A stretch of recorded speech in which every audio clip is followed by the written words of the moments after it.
আমার স্বামী টিটু ঘর জামাই থাকতো আমাদের বাড়িতে, কিন্তু সে ছিল অকর্মা। কোনো কাজ করতে পারত না। কিন্তু তাকে আমি অনেক পছন্দ করতাম, তাই বিয়ে করে ফেলি।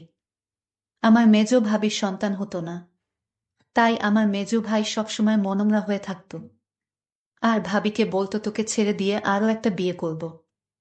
কিন্তু হঠাৎ একদিন রাতে লক্ষ্য করলাম আমার স্বামী টিটু মেজ ভাবির ঘর থেকে বের হচ্ছে। তার কিছুদিন পর ভাবি মহতে যাচ্ছেছ। আমি তা শুনে আমার মাথা ঘুরে গেল। তাহলে কি আমার স্বামী ভাবিকে? তাহলে মূল ঘটনাটা খুলে বলি।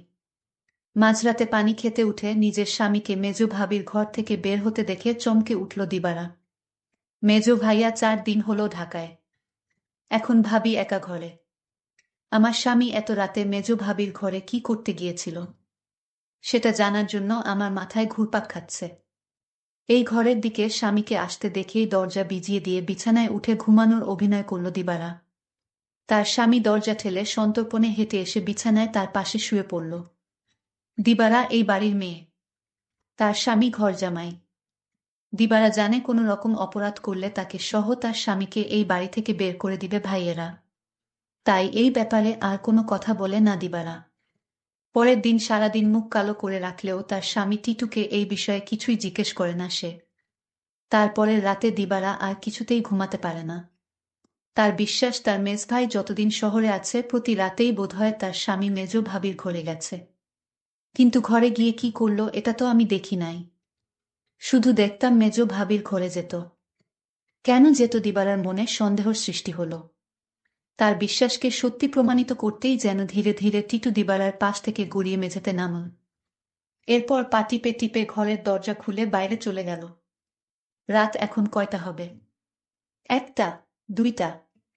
টিটু কোনো কাজ না জোগাড় করতে পারায় ভাইদের উপর নির্ভর করেই বেঁচে আছে তারা দুজন।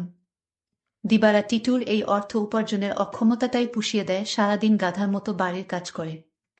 সারাদিন কাজ করায় শরীর এতই ক্লান্ত হয় যে সারারাত মরার মতো ঘুমায় দিবারা। কয়বার টিটু তাপ্পড় দিয়েও দিবারার ঘুম ভাঙাতে পারেনি। তাই রাতে যে দিবারা জেগে থাকতে পারে এমন কোনো ভয় তার ছিল না বলা যায়। আর এই সুযোগে মেজ ভাবির ঘরে যেত। কিন্তু কেন যেত তা আমি কিছুই জানতাম না। পরদিন রাতে দিবারা ঘুমায়নি। সে রাতে জেগেছিল তার স্বামী কি করে তা জানতে। তখনই দেখল দিবারার স্বামী বিছানা থেকে ধীরে ধীরে উঠে গেল।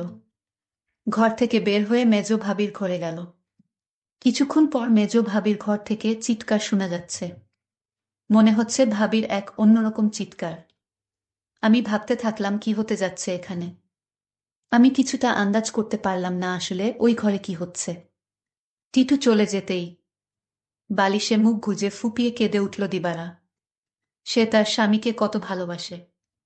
সে কিনা করে সারা দিন তার জন্য, আর সে কিনা তার সাথে বিশ্বাসঘাতকতা করতে পারে। দিবারা ভাবল ওই ভাবির ঘরে কেন আমার স্বামী টিটু যায়, এটা আমার যে করে হোক জানতে হবে। পরের 2 রাত অনেক চেষ্টা করেও জেগে থাকতে পারল না দিবারা। সারাদিনের কাজের ধকলে এতই ক্লান্ত থাকত যে মাঝরাত পর্যন্ত বিছানায় শুয়ে জেগে থাকা তার পক্ষে অসম্ভব ছিল। তারপরে যখন মেজো ভাই চলে এলো তখন থেকে দিবারা কিছুটা নিশ্চিন্ত হল। তারও কয়েকদিন পর এক রাতে গভীর ঘুমে ঘুমিয়ে রয়েছে দিবারা। অনেক ধাক্কাধাক্কি করে তাকে উঠালো তার স্বামী টিটু। ঘুম জড়ানো ক্লান্ত কণ্ঠে দিবারা বলল, কি হয়েছে? এত রাইতে ডাকেন কেন? লাইটটা একটু জ্বালাও তো। সারাদিন কাম কইরা কুল পাই না। উনি আছেন তার চিন্তায়। এখন ঘুমান। এই বাড়ির সবচেয়ে অবস্থাপন্ন বলা যায় মেজু ভাই শহীদকে। তার স্ত্রীও অবস্থাসম্পন্ন ঘরের মেয়ে। শহীদ মিয়ার বড় চালের আড়তের ব্যবসা। গ্রামের দিকে হলেও শহীদের ঘরটা দেখার মতো। ইট সিমেন্টের দেয়াল আর টিনের দোচালা। তার ডান পাশে 2টো ইটের তৈরি ছাপড়া ঘরে থাকে ছোট ভাই বাদল আর বড় ভাই জলিল। তাদের 2টো ঘরের মুখোমুখি উঠান পেরিয়ে একটা টিন আর বাঁশের তৈরি ঘর। এখানেই দিবারা আর টিটুর সংসার। দিবারা খুব চিকন আর কালো হওয়াতে বাবা মায়ের মৃত্যুর পর 3 ভাই অনেক খুঁজেও কোনো পাত্র পায় না। শেষমেশ এক ভব ঘুরে ভাদাইমা গোছের এই টিটুকে ঘর জামাই হিসেবে আনে। ভেবেছিল টুকটাক কিছু কাজে তাকে লাগাবে। কিন্তু সে পুরোই অকর্মা। সেই দিনের প্রায় 1 মাস পর বাড়িতে বিরাট উৎসবের মতো আয়োজন হলো। দিবারার ছোট ভাইয়ের 2টা আর বড় ভাইয়ের 3টা সন্তান হলেও মেজ ভাই বিয়ের 4 বছর পরেও সন্তানের মুখ দেখতে পারেননি। মেজ ভাই আরেকটা বিয়ে করবেন কিনা এটা নিয়ে চিন্তা ভাবনা করছিলেন। যে স্ত্রী তাকে সন্তানের মুখ দেখাতে পারবে, মেজ বউকে তাহলে এই বাড়ি ছেড়ে চলে যেতে হতো। ঠিক এই সময়েই আনন্দ সংবাদটা পেল সবাই। মেজ বৌমা হতে চলেছে। মেজ ভাইয়া আর ভাবির আনন্দ দেখে কে। এই উপলক্ষেই এই উৎসব আয়োজন। দিবারা যখন আনন্দের সাথে টিটুকে এই খবরটা দিল তখন সে সামান্য একটু মুচকি হেসে বলল, ভালোই তো। শুনছিলাম কোনো ফকিরের কাছ থেকে পানি পড়া নিচ্ছে। ফকিরটা কামেল। সেও কি যাবে নাকি সেই ফকিরের কাছে? কোথায় থাকে সে? যেখানেই থাকুক, তুমি যাবে কি না সেটা বলো। দিবারা বলল, আমার দরকার নাই। আমি সবই বুঝি, তুমি ভাবিরে ফকিরের কাছ থেকে পানি পড়া এনে দাও, এটা তোমার বানানো কথা। এটা আমি বিশ্বাস করি না। দিবারা আরো বলল, আমি একদিন তোমার এই রহস্য খুঁজে বের করব। আর যেদিন তুমি ধরা পড়বে সেদিন বুঝতে পারবে তোমার কি অবস্থা হয়। টিটু তখন বলেছিল, তুমি আমারে বিশ্বাস করো না। দিবারা বলল, করি, কিন্তু তুমি তোমার প্রতি আমার বিশ্বাস দিন দিন উঠে যাচ্ছে। যতদিন পর্যন্ত আমি জানতে না পারবো তুমি মেজ ভাবির ঘরে কেন যাও, ততদিন পর্যন্ত তোমার প্রতি আমার আর বিশ্বাস হবে আর হবে না। দিবারা এই কথা বলে ঘুমাতে গেল। তার স্বামী টিটু তার সাথে শোয়া ছিল, কিন্তু হঠাৎ করেই দেখল তার স্বামী বিছানায় নাই। তখন দিবারা চিন্তা পড়ে গেল, আজও চলে গেল। ভাবির রুম থেকে এক প্রকার চিৎকার আসতে শুরু করল। আমি কিছুই বুঝতে পারলাম না, এটা কিসের চিৎকার। মনে হচ্ছে মেয়েলি কণ্ঠ। প্রায় 1 ঘন্টা পর দিবারা দেখতে ফেল মেজ ভাবির রুম থেকে বের হতে। দিবারার মনে দিন দিন সন্দেহ বাড়তে লাগল। তারপর দিবারা ভাবল, একদিন আমি জানালা দিয়ে দেখব তারা কি করে। দিবারার স্বামী দিন দিন দিবারার প্রতি কমে যাচ্ছে। কিন্তু আজ 2 দিন যাবৎ দিবারার স্বামী মেজ ভাবির রুমে যাচ্ছে না, সেটা লক্ষ্য করল দিবারা। দিবারা তার স্বামী টিটুকে জিজ্ঞেস করল, কই, আজকাল তো তোমায় আর দেখি না ভাবির রুমে যেতে। তার স্বামী টিটু তাকে একটা তাপ্পড় মেয়ে বলল, তোমার বাবার বাড়ি থাকি বলে তুমি কি আমায় যা বলবে তাই মনে করবে? সবকিছুর ভিতর শুধু কি তোমার অধিকার আছে, আমার নেই? এর মধ্যে হঠাৎ খবর আসলো মেজ ভাবি মা হতে চলেছে। দিবারা সেটা শুনে থমকে গেল, কারণ মেজ ভাবির স্বামী মানে আমার মেজ ভাইয়ার তো সমস্যা ছিল। তাহলে কিভাবে সে মা হতে চলল? আমার মাথায় কোনো কাজ করছে না। আমার মনে সন্দেহ হতে লাগলো। দিবারা তার স্বামীকে বলল, আপনি এখন আর দেখি দিবারার রুমে যান না কেন? কখন কি করব সেটা আমার ব্যাপার। যাই হোক, আমি এবার অপেক্ষায় আছি কখন আবার আমার স্বামী তার রুমে যায় সেই প্রতীক্ষায়। এর কিছুদিন পর তার স্বামী টিটু ভাবির রুমে গেল। তারপর আমি জানালা দিয়ে যা দেখলাম তা দেখে আমার চোখ ছানা বড়া হয়ে গেল। দিবারা এই দৃশ্য দেখে সে বিছানায় শুয়ে কান্না করতে লাগল। ঠিক তখনই আমার স্বামী টিটু আমার রুমে এসে পড়ল আর আমায় বলতে লাগল, আরে শাহানা, লাইট জ্বালাও না, দেখ কি দেই। বিরক্ত হয়েই বিছানা থেকে নেমে লাইট জ্বালালো দিবারা।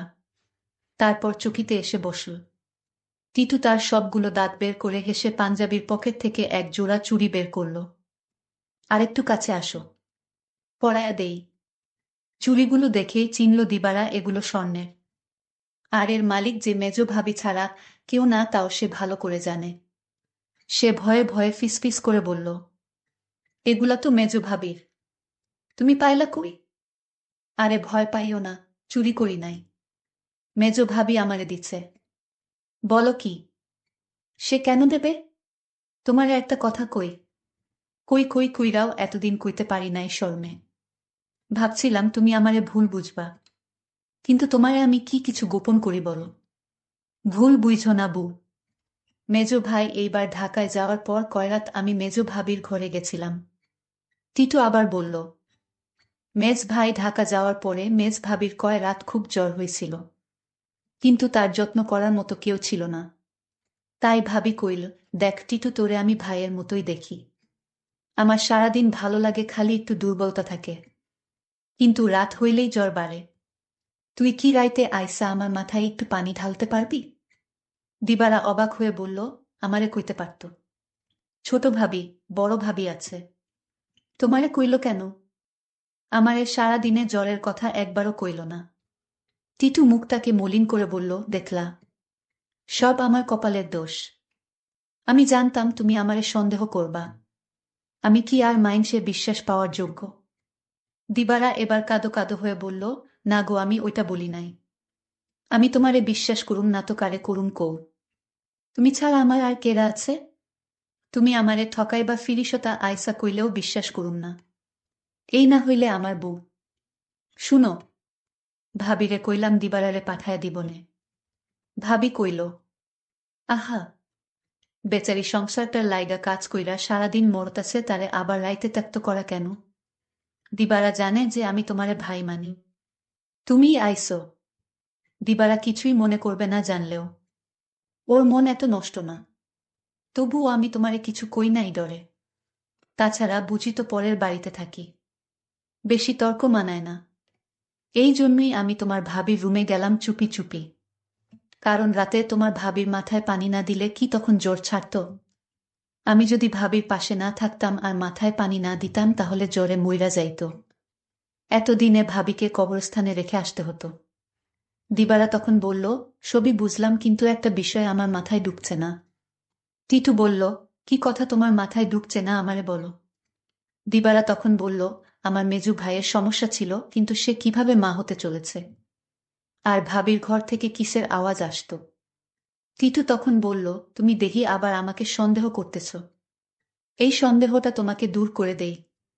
তোমার মেজো ভাবি একদিন আমায় বলল, আমার সংসারটা মনে হয় টিকবে না। আমি বলেছিলাম, কেন টিকবে না? কারণ আমার কোনো সন্তান নেই। তাই স্বামী আরেকটা বিয়ে করতে পারে বলে আমায় বলল। আর তখনই আমি বলেছিলাম, তোমার ভাবিকে শোনো, তুমি কিছু চিন্তা করো না, আমি সব ব্যবস্থা করতাছি। আমি তখন এক ফকির বাবার কাছে গেলাম। ভাবির সমস্যাগুলো খুলে বললাম। ফকির বাবা বলল, আমি তোমায় এক গ্লাস পানি পড়া দিব। সেটা 2-3 ফুটা করে সপ্তাহখানে খেতে হবে। তাও নিজ হাতে খেলে হবে না, তার স্বামী তাকে কাওয়াই দিতে হবে। তখন তো বড় ভাই বাড়িতে ছিল না।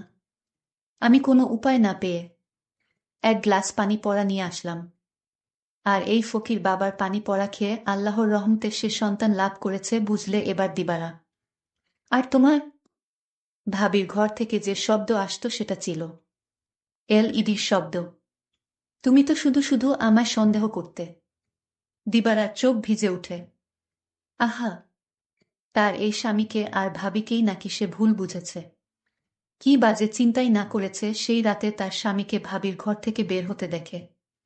সে সিদ্ধান্ত নেয় তার সহজ সরল এই স্বামীকে আর কোনোদিন সন্দেহ করবে না সে। টিটু বলল, আমি সেবা যত্ন করাতেই তো ভাবি সুস্থ হইয়া গেল। তাই তো খুশি হইয়া দিল এই চুড়ি জোড়া, কইল দিবারারে দিও। তবে দিনের বেলা এটা পইর না, সাহানা। বুঝি তো পরের ঘরে থাকি, 5 লোকে 5 কথা কইব। দিবারা তখন কেঁদে কেঁদে বলল, আমি তোমাকে অনেক কষ্ট দিয়েছি, তোমাকে অযথা সন্দেহ করেছি, আসলে তুমি নিষ্পাপ। দিবারা বলল, তুমি মেজ ভাবির ঘরে গিয়ে মেজ ভাবিকে মায়ের মতো যত্ন করে সুস্থ করে তুলেছে, এরকম স্বামী এখনকার যুগে পাওয়া বড় কঠিন। দিবারা বলল, আমায় ক্ষমা করে দিও তুমি। তুমি ক্ষমা না করলে আল্লাহ আমাকে ক্ষমা করবে না। টিটু তখন হেসে বলল, আমি তোমাকে ক্ষমা করে দিয়েছি। বন্ধুরা, আজকের গল্পটি কেমন লাগলো তা অবশ্যই কমেন্ট করে জানাবেন, আর এরকম নতুন নতুন ভিডিও পেতে আমার চ্যানেলটিকে সাবস্ক্রাইব করে পাশে থাকবেন। ধন্যবাদ।